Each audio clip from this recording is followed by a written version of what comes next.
сен жеңесің.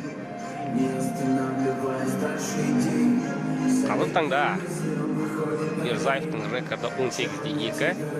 2016 жылдың қарашасында Леван Макашвилидің қолынан жеңіліс тапқан болатын, және екінші жеңілісі жайлы айтып кетті.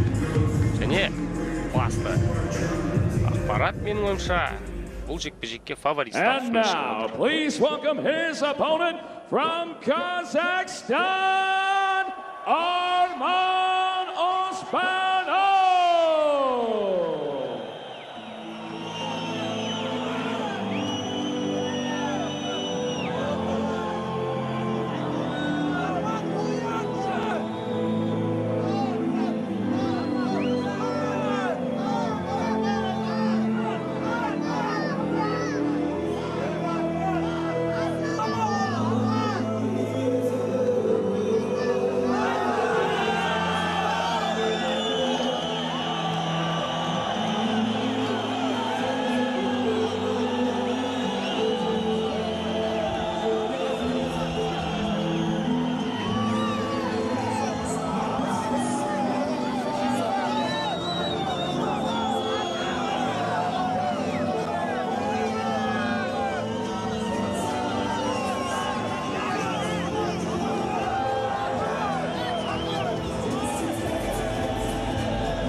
Сұңқар деген лақабаты бар Арман Оспановты октагонға сәл жақын қалды.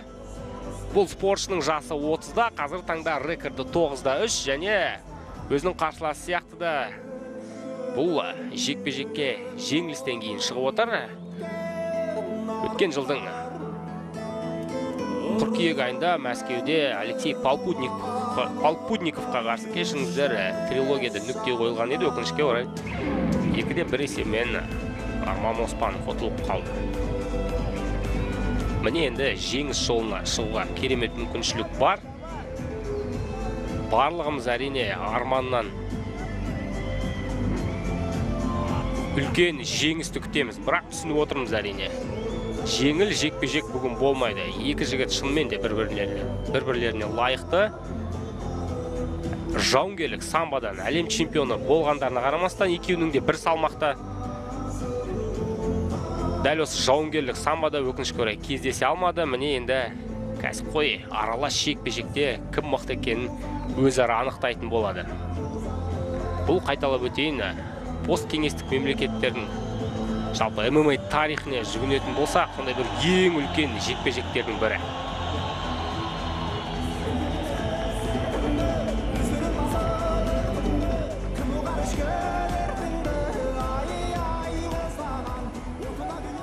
Ladies and gentlemen, we are now set for the co-main event, scheduled for 3 5-minute rounds in the featherweight division. Introducing to you first, fighting out of the blue corner. He is a combat sambo practitioner. He stands 170 centimeters tall. His official weight, 66.25 kilos. His pro record stands at 18 victories opposite 2 defeats. Fighting out of Moscow, Russia, here is Rasul, the Black Tiger, Mirzaev.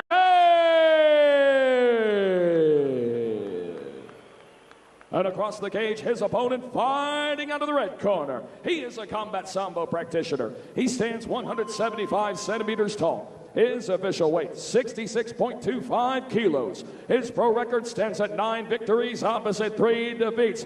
Fighting out of Almaty, Kazakhstan, here is Arman Sunkar Osmanov. And our referee in charge of the action, Ukash Bazaski.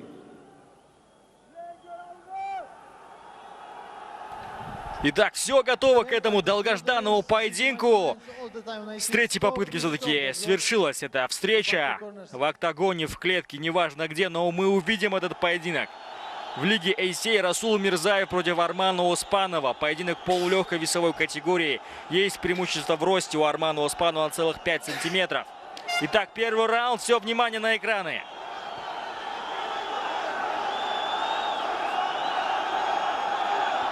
Выжидает Арман Успанов. Тут же фронт-кик в голову нанес Сунгар. Работает в своей привычной манере. Всячески выдергивая Успанов. Вторым номером пошел вперед Расул Мирзаев. Размашистыми ударами, но смог уйти с линии атаки. Арман занимает центр клетки. Мидл-кик и сразу же прихватывает ногу. Тут же начинает прессинговать Расул Мирзаев. Явно заряжен на досрочную победу Мирзаев.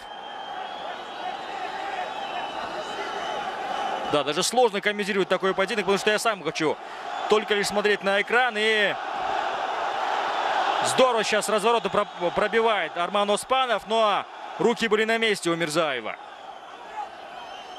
Прессингует, режет углы постоянно Мирзаев. Безусловно, готовились они к Успанову, знают все его фишки, все его обманные движения. Попадает справа через руку, очень здорово.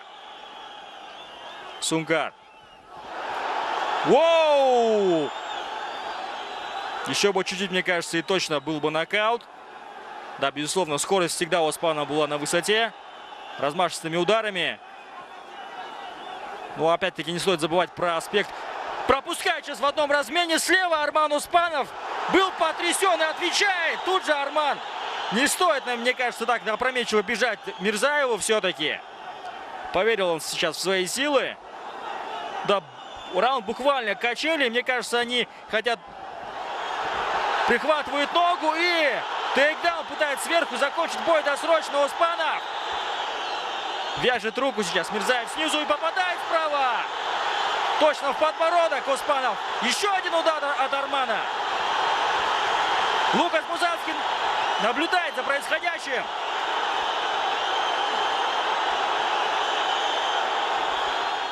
Я тоқтамастан соққыны жаудыруда, бірақ Мирзаев әзірше есінде және партерде күресте көздеп отырған сияқты. Өте жақсы. Осымен аяқталды. Лукаш Босанский алғашқы раундта тоқтатты. Міне осылайша дәл осы текетіресте нүкте қойылды. Арман Успанов өте керемет жекпе-жек өткізді, бірақ кейбір сәттерде шынымен де қобалжып кеттік. Міне, әрине, бұл жерде ешқандай күмән жоқ реферидің деңгейінде. Расул Мирзаев осымен қатарынан екінші рет жеңіліске ұшырап отыр. Және менің түсінуімше реферидің жекпе-жекті тоқтатуымен келіспейтін сияқты. Бірақ, құрметті көрермен, біз барлығын көрдік. Ары қарай жалғастырса, одан да ауыр жарақаттар алып қалар еді. Бәлкім мұрнында сынған болу керек бұл жерде. Менің түсінуімше Мирзаевтың мұрны сынды. Да, если команда Расула Мирзаева не согласна с остановкой, мне кажется, это очень излишне. Он до сих пор не может прийти в себя. Давайте посмотрим лучшие моменты.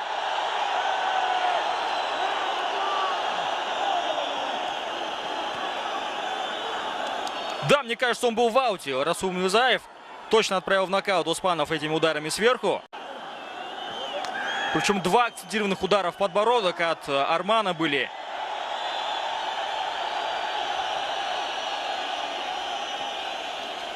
Да, мне кажется, комментарий излишний. Это было великолепное выступление. Және